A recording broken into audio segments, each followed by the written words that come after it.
Well, joining us now, we have NBC's Julie Sirkin joining us from Capitol Hill, Susan Del Percio, Republican strategist, and Basil Smikle, Democratic strategist and former executive director of the New York State Democratic Party. Susan and Basil are both MSNBC political analysts and here in studio with me. So, Julie, you first, because the senators have stayed up all night and then some through this vote-a-rama. They've brought their blankets, their Kindles. They must have mugs and coffee, all morning long now. It's been, 26 hours or so? Where are we? Yeah, restocking Celsius, eating M&Ms. I mean, these senators have literally pulled an all-nighter and more because they haven't gone home in this 26-hour stretch. Where we are right now is we have been waiting minute by minute for the last hour, essentially, for these final votes to begin that would essentially begin the process of the final vote that we are all waiting for the Senate to officially pass this package. As we've talked about last hour, Alex, though, a lot of side deals still being hammered out. Even Leader Thune, the top Republican in the Senate, walking to the floor just a half an hour ago, said he thinks they have a deal that is not certain or set in stone at all. But we talked about what this bill would do. This is so important for the president because it would fund his campaign promises. The House really hasn't passed or done much this year. This is really the cornerstone of what the president wants Congress to focus on, and that's why he's been putting down the pressure so heavy on them. But we talked about Medicaid, we talked about solar, we talk about clean energy credits, all of these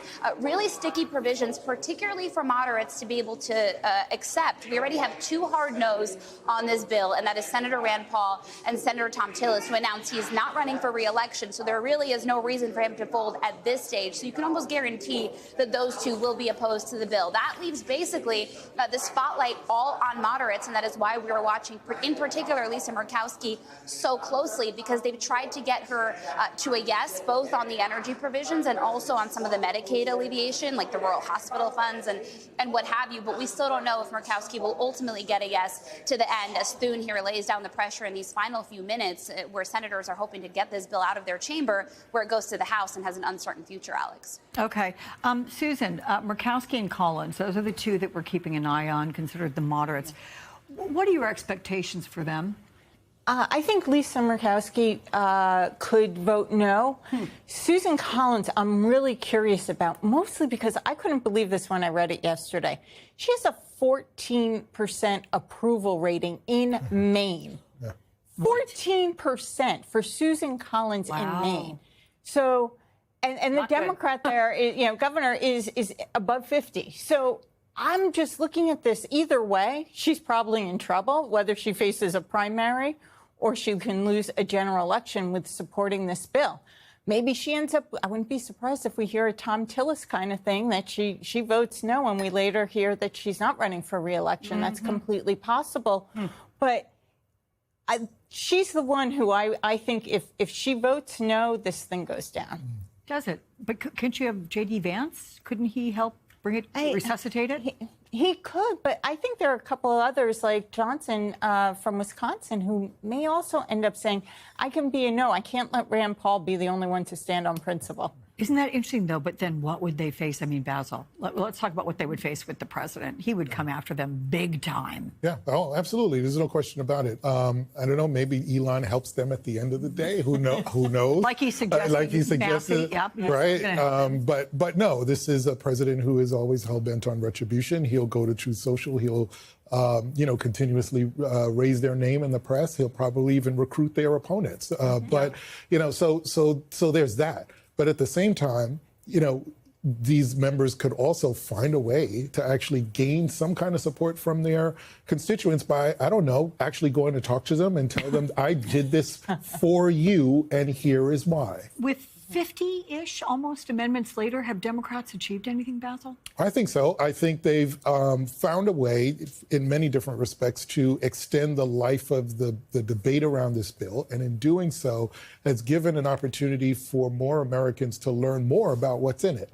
And that in and of itself has, I think, created a game plan for Democrats to continue to hammer home why this bill is so bad, how many parts of America are affected by this bill. And we talk a lot about Medicaid, but we also need to talk about food stamps and what that does, particularly for the K-12 children.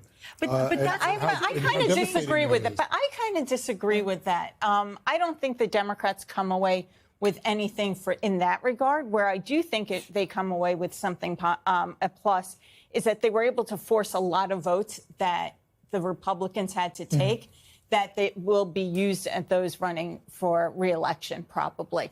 But at the end of the day, they have nothing to stand on when it comes to this legislation.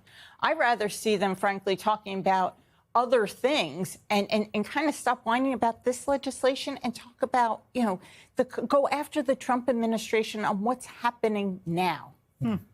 Including what's happening at Alligator Alcatraz. Absolutely. Yeah, well. Focusing on that. But Julie, back to you. What happens next with this bill? July 4th has been the deadline that President Trump has imposed. Is that doable?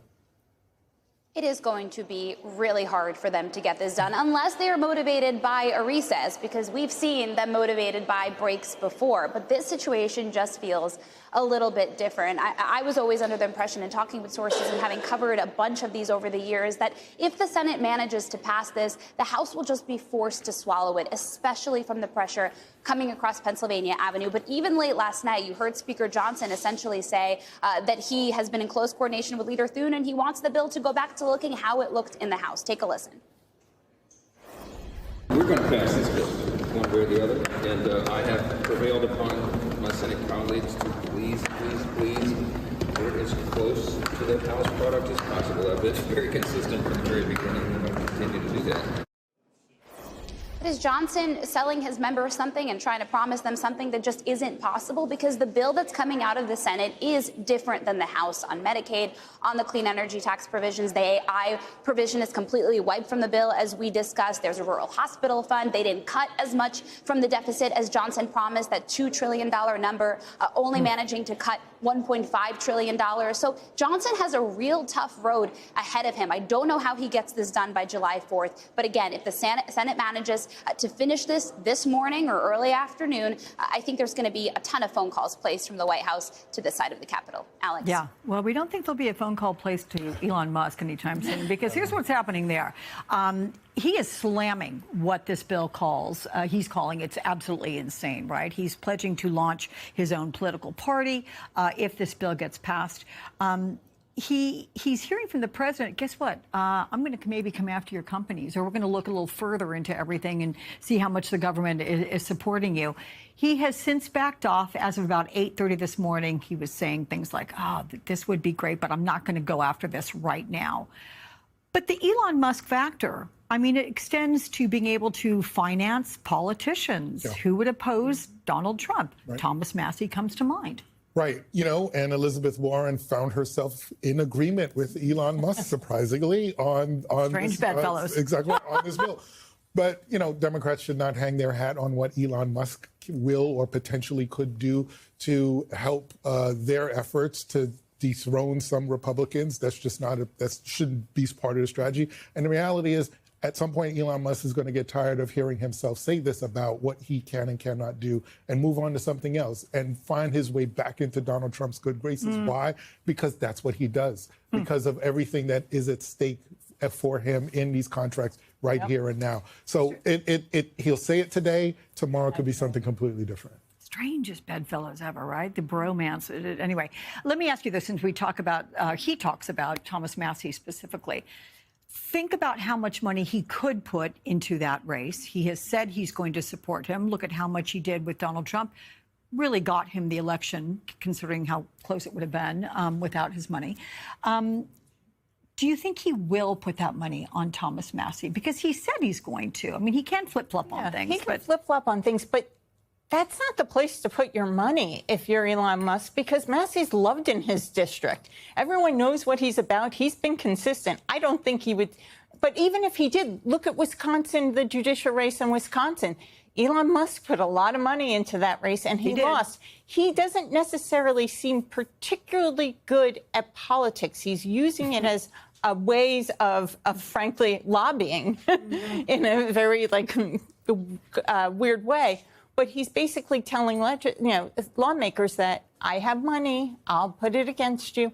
But Basil's right. At the end of the day, one, he'll move on to something else. And two, and most important, Trump has held this over Musk from day one. Yeah. I have the government contracts. Right. You will not get them. And as soon as he And said that is, that's when boom, and that is the line. Yeah, no, you're right.